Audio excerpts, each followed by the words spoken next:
Olá, aqui é Pai Dermes e Xangô, em mais um encontro, mais uma aula do nosso curso de Teologia de Umbanda, uma parceria entre o terreiro, a tenda de Umbanda, nosso terreiro, né? A tenda de Umbanda Caboclos de Bois Zé Pilintra das Almas e o canal Saberes de Axé.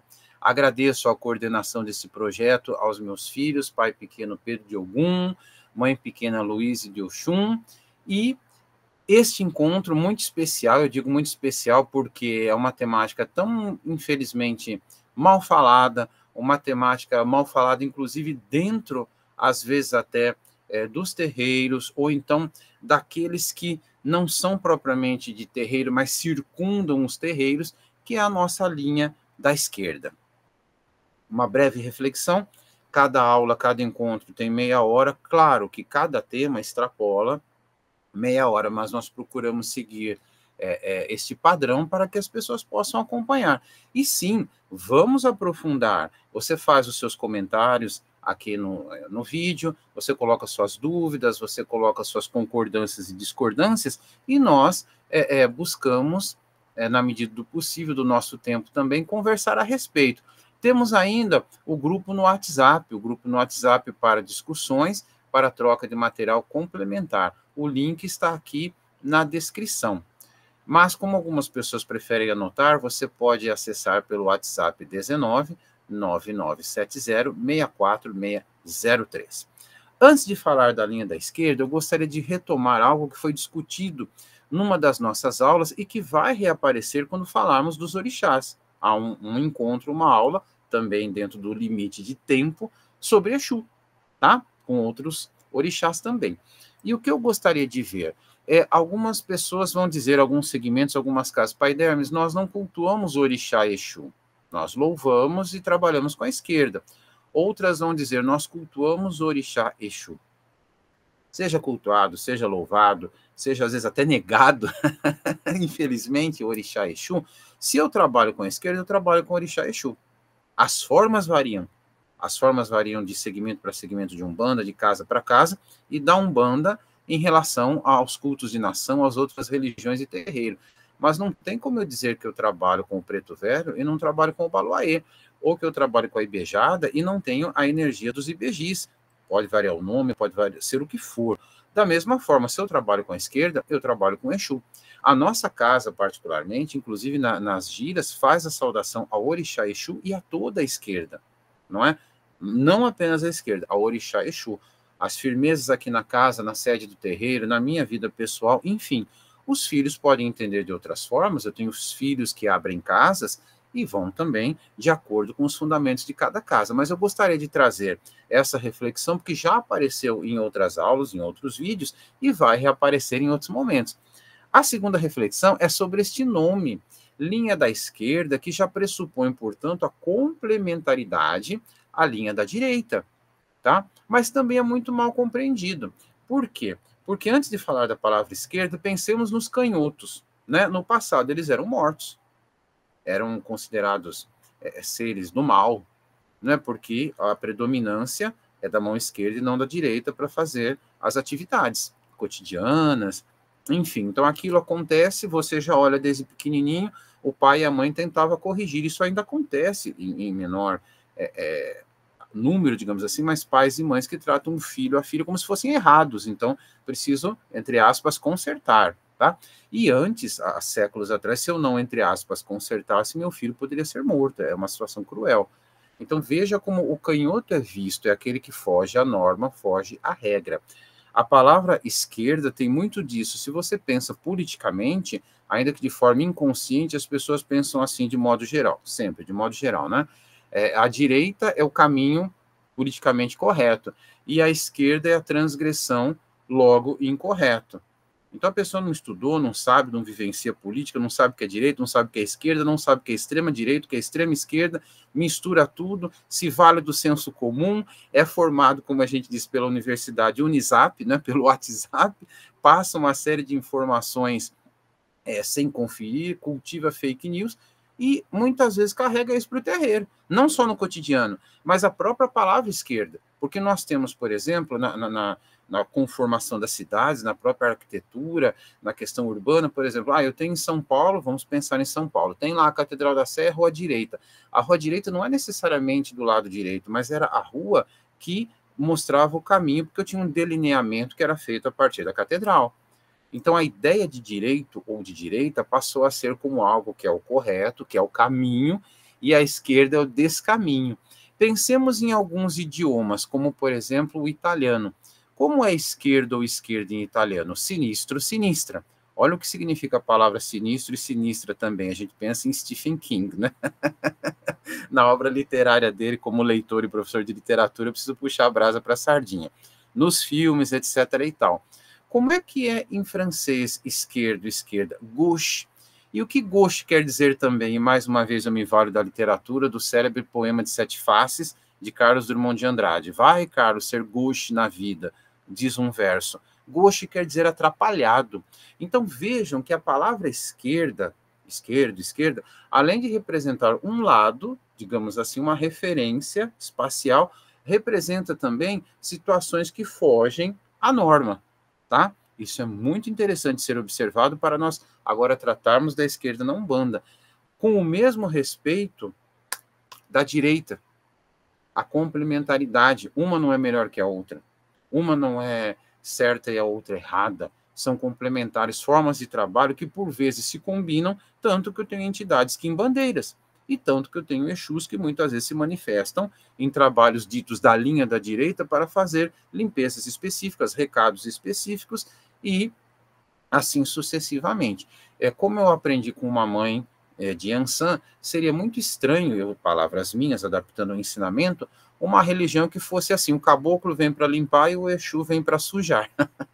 O mesmo médium, o mesmo corpo, o mesmo ambiente. É absurdo, né? Na verdade é isso. Então, Orixá, Exu, linha da esquerda, já fizemos duas abordagens aqui nesta introdução. E aí vamos pensar um pouquinho naquilo que nós entendemos. Quem são os Exus, as pombogiras, os mirins, outras entidades que trabalham na linha da esquerda, como ciganos, ciganas. Eu não falarei deles, de entidades quimbandeiras, pretos velhos, baianos, boiadeiros, enfim, quais sejam, por conta do nosso tempo e porque já abordamos um pouquinho no encontro anterior. Também não falarei sobre Orixá e Exu, porque haverá um momento específico, como eu já disse aqui. Mas eu quero chamar a atenção para uma referência. Por que será, Pai Dermes, que quando a gente pensa nos Exus, a gente tem uma imagem, por vezes, agressiva, ou dos Exus, ou das pombogiras, mas principalmente dos Exus. E quando a pessoa tem vidência e faz pintura mediúnica, estou falando da pessoa séria, não da que finge, né? Porque, infelizmente, a gente tem cada vez mais disseminação de falsos médiuns e psicopictografia, ou de intuição, ou de outra forma, ou de vidência. Por quê?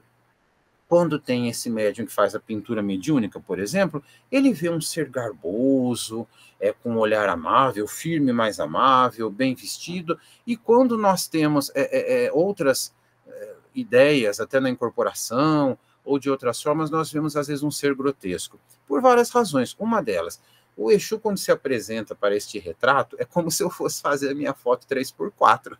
Eu não posso servir de referência por duas razões. Não tenho cabelo para pentear, e segundo que, historicamente, toda vez que eu vou fazer foto 3x4, chove. Mas, enfim, você escolhe uma camisa, você ajeita o cabelo, a barba, sei lá, os óculos, porque é um documento, é algo oficial aquela foto, não é? Então, o Exu se apresenta de uma forma muito mais cordata. Mas quando ele faz o seu trabalho mediúnico, o choque energético nas regiões umbralinas, na limpeza de uma casa, na desobsessão, muitas vezes ele aparece como alguém extremamente armado para botar medo e respeito mesmo. Não é algo do mal, mas é algo como uma tropa de choque diante de uma explosão de quebra-quebra, diante de um 8 de janeiro em Brasília. Você tem o Exu trabalhando. Então, ele não vai aparecer de cartola, todo garboso, com um cravo vermelho na mão, não é? Porque ele está numa ação específica, tá? Segundo, para pensarmos de tantas situações, eu resumi aqui, tá? E estou resumindo. Nós temos que, historicamente, os povos de terreiro, e aqui eu estou voltando no tempo, antes da fundação oficial da Umbanda, os povos de terreiro sempre foram muito discriminados. E aí a ideia era a seguinte: por que representar Exu de uma forma infernal, digamos assim, traduzindo aquilo que é o inferno cristão ou católico, né, principalmente? A ideia é a seguinte: já que dizem que nós somos de uma religião do diabo e a gente nem cultua o diabo, então vamos colocar imagenzinhas, referenciazinhas que lembrem o diabo para as pessoas terem medo, porque se elas não têm respeito, amor, diálogo, que tenham medo de chegar até aqui. Então nós temos pontos cantados que falam, que precisam ser entendidos de forma simbólica, porque eles traduzem situações infernais, que você diz, olha, Umbanda não cultua o diabo, mas tais pontos cantados, ou tais imagens de Exu, de Pombogira, sim. Agora, quanto às cores, por exemplo, por que o preto e vermelho? Porque nós trabalhamos com os chakras básicos, nós trabalhamos com Exu, estou dizendo Exu em geral, Exu, Pombogira, Mirim, etc. e tal, como luz na escuridão. O tridente não é só, ele não é, perdão, uma referência necessariamente ao diabo hebraico cristão, ou cristão principalmente, mas ele é força, poder, é caminho, como aparece em Poseidon, deus grego, Netuno romano, e como outras circunstâncias que nós encontramos. Então, aqui eu fiz um breve resumo também sobre a manifestação, sobre a roupagem, digamos assim, de Exus e Pombogiras. Alguns, quando incorporam, vêm ao chão. Isso também varia de casa para casa. Algumas casas, a doutrina é assim: os Exus que vêm ao chão ou Pombogiras são de Calunga. Em outras, não. É uma individualidade, uma particularidade daquele Exu, daquela Pombogira. Às vezes as mãos vêm em forma de garra.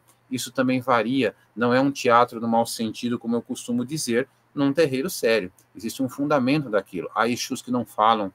Eu já conheci nas minhas andanças em terreiro casas muito sérias, Exus muito sérios que vinham, por exemplo, com venda nos olhos e o médium com os olhos fechados e com uma venda. E o Exu anda, sobe, desce e trabalha no físico do médium com a maior tranquilidade. Há Exus que são mais brincalhões, outros são mais sisudos. Pombogiras a mesma coisa, tá? Eu estou fazendo o geral. Nem todo Exu foi assassino, nem todo Exu foi gigolô, nem toda pombogira foi prostituta. E se tiver sido, ok, não se julga, tá? Não se faz julgamento moralista. Nós vamos discutir em outros momentos que o problema da prostituição não é o sexo, mas a exploração. Portanto, não é uma questão de corpo no sentido do moralismo, mas de corpo e de alma no sentido da moral e da ética da exploração do ser humano. Mas isso é lá no final do nosso curso. O que eu quero discutir com vocês é que Exu e Pombogira ajudam no equilíbrio, na limpeza e no equilíbrio. Então, como autores colocam, pais e mães, os próprios Exus e as próprias Pombogiras, muitos deles viveram situações de desequilíbrio. O que isso significa na prática? Significa que eu posso ter uma Pombogira que não foi prostituta, não foi garota de programa, não foi cafetina, mas foi, por exemplo, uma freira católica que não viveu a própria sexualidade, atormentou a vida dos outros, das noviças, por exemplo, espancou criança, porque é aquela pessoa que não vive o amor no sentimento, no físico, não vive o seu desejo, poderia ser nas épocas, né? Eu também não estou fazendo um julgamento, épocas extremamente difíceis, nós estamos dizendo ações deletérias, mas não estou julgando o coração da pessoa. Infelizmente, aquela pessoa muitas vezes era uma mulher homossexual, bissexual, e não podia viver a sua sexualidade, porque seria atrelada ao demônio. Então, o que ela fez? Em vez de achar uma solução, já que eu sou o demônio, eu vou fazer da vida dos outros um inferno. Se era uma freira às noviças, se cuidava de crianças espancando as crianças, e assim sucessivamente. Então, nós precisamos entender que nem todo Exu, repito, foi cafetão, nem toda pombogira foi prostituta, e se tivesse sido, ou se tivesse sido, hoje são espíritos que regem nossas casas, que cuidam da nossa coroa mediúnica, são seres de luz, prestem atenção, como cangaceiros e baianos, como caboclos, etc. e tal, e que tiveram existências com biografias que nós, por vezes, podemos chamar de terríveis, às vezes até pautados pelo moralismo, mas que nós que temos o dom do esquecimento e não lembramos as encarnações anteriores, nós achamos que somos o alecrim da Aruanda, né? Então, Exus e Pombogiras não são apenas guardiões, são guardiões, guardam caminhos, guardam os médiuns, guardam os terreiros, mas abrem esses caminhos, dão recados, não é? Trabalham na cura, trabalham na limpeza, são muito honestos, tá? Existem categorias, como alguns segmentos colocam, isso também varia assim como também as regências, assim como eu não abordei regências ao tratar das 7 linhas de Umbanda, aqui eu não vou colocar necessariamente uma tabela como camisa de força ou tabelas, mas no grupo do WhatsApp eu posso compartilhar, sim, para reflexão. Então, qual o Exu que rege a linha de Oxalá? Como que ele é cruzado intermediário, né? Como se diz, para Ogum, para Oxóssi, existem listagens. É uma camisa de força? Não. Agora, o que eu gostaria de observar com vocês, além do que nós já falamos, e repito sempre de uma forma breve, que Exu Mirim não é, como aparece por aí, infelizmente, menino que fica jogando bolinha, que aparece com touca de se fazer assalto, não é nada, que entra com arminha no terreiro. Pera um pouquinho. Primeiro que Exu Mirim não é necessariamente criança. Alguns, inclusive, se manifestam como adolescentes ou como jovens. Segundo, que mesmo que apareçam como crianças, assim como a linha da Ibejada, é uma roupagem fluídica. Se a Ibejada não é espírito de bobinho, não tem espíritos bobinhos, pelo contrário, são curadores, são mestres também de luz, numa roupagem infantil, o Exu Mirim, por vezes entendido como ser natural, ou por vezes entendido como alguém que de fato foi encarnado, hoje está desencarnado trabalhando, ele não não é um ser bobinho, ou não é um ser do mal, como também não tem Exu do mal.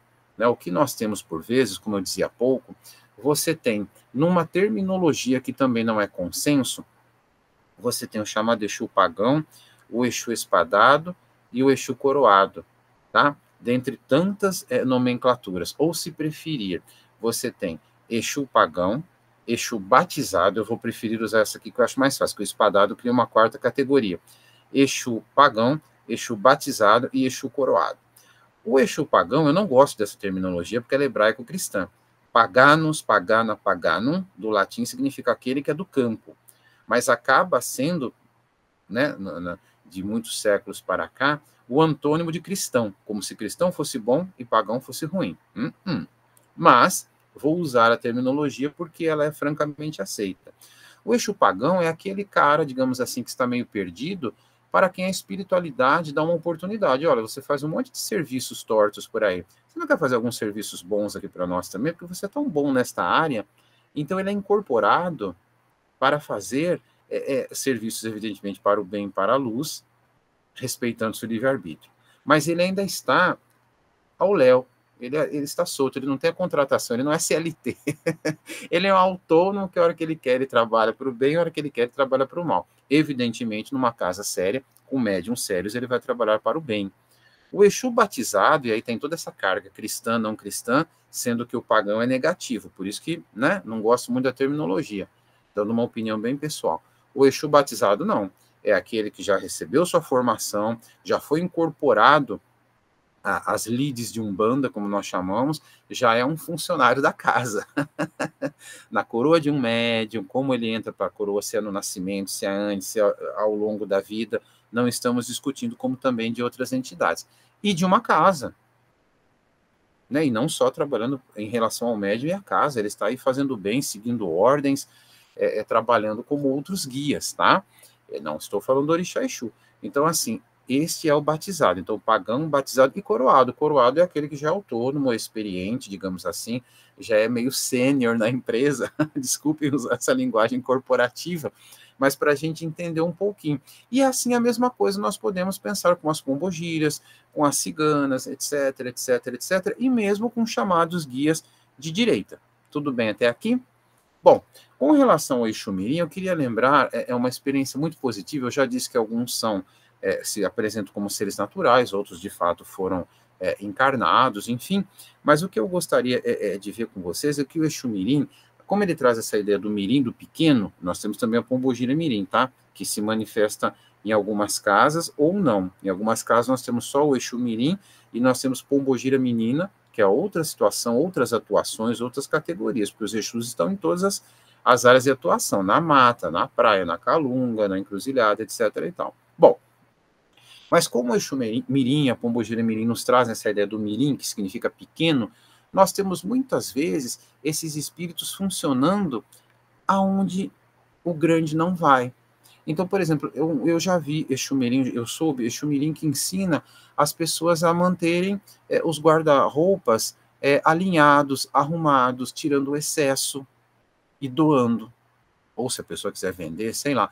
Por quê? Porque a ideia é essa, tio, tia, eu vou lá onde ninguém vai. Então, o guarda-roupa, a gaveta, o guarda-roupa de modo geral, é algo dentro, é algo pequeno, é algo que um grande não entra. Eu vou lá e vejo bagunça, e eu quero limpar essa energia. Então, veja que sabedoria, não é? Assim como também eu aprendi na espiritualidade que muitas vezes, embora os guias possam assumir roupagens fluídicas as mais diversas, mas muitas vezes as pessoas, quando eu digo pessoas, principalmente não só os encarnados, mas principalmente os espíritos desencarnados que vão atrapalhar, eles estão esperando um Exu, uma pombogira. Mas aí vem um baiano, vem um cangaceiro que passa batido por uma proteção, digamos assim, da galera que quer atrapalhar, né, desarmonizar, e acabam chegando e fazendo ou a abertura, a trabalho de batedores, ou mesmo fazendo as funções de um Exu, de uma pombogira tradicionalmente. Então veja a sabedoria, a espiritualidade trabalha de forma orgânica, não é uma bagunça a coroa de um médium, não é uma bagunça um terreiro. Quem visita o terreiro pela primeira vez pode achar que é uma bagunça, vê um fumando, vê outro batendo a mão no chão, vê outro balangando, mas assim, existe uma ordem nessa manifestação que trabalha corpo, mente, espírito, individualidade, diversidade e tudo mais. E os Exus e Pombogiras, que são a parte mais mal falada, mais associada à amarração, a tudo de errado, a tudo que é torto.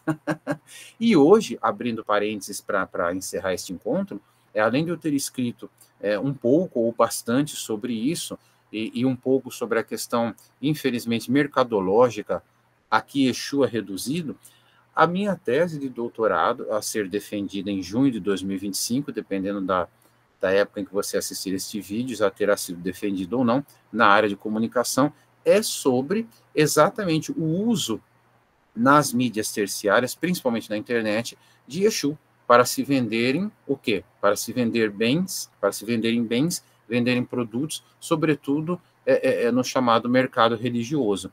Então nós temos, eu tenho isso tabulado, não vou dar spoiler aqui, por conta dos andamentos, dos finalmente desse trabalho, mas nós temos tudo tabulado, que inclusive aquilo que acontece com o Exu não acontece com outros orixás e com outras entidades. Então isso, de fato, é um trabalho até mesmo de contagem, um trabalho estatístico para comprovar a tese. E como o Exu é o mais próximo do ser humano, como o Exu é o mais próximo do corpo, como o Exu é o mais próximo, portanto, do consumo, e traz a ideia de troca, e isso é desvirtuado.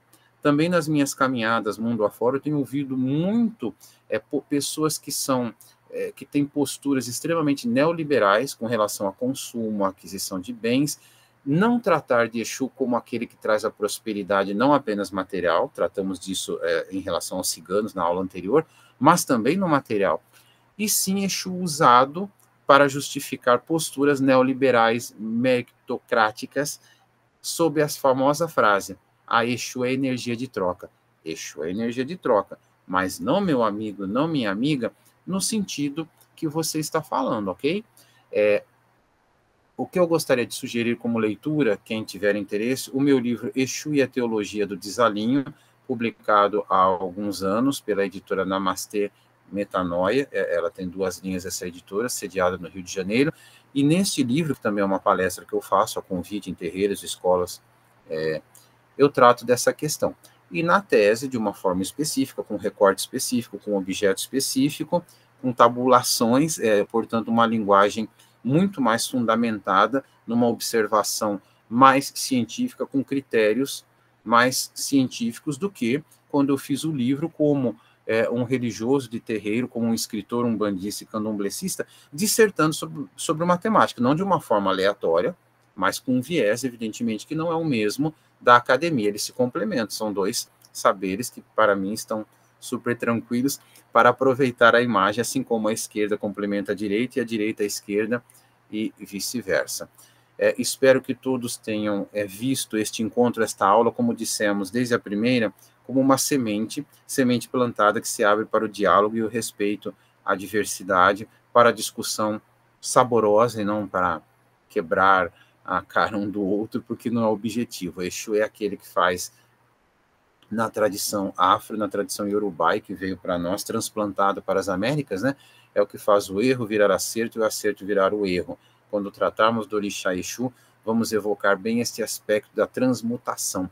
Exu, que é o orixá da comunicação, e aparece lá no meu doutorado em comunicação, não à toa, é o grande patrono de todos nós, pesquisadores dessa área, e de todo ser humano que tem corpo físico encarnado e se comunica.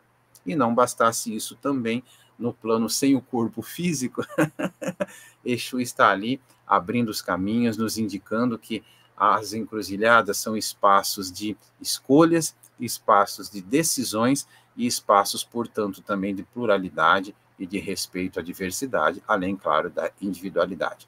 Abraço, gratidão e axé.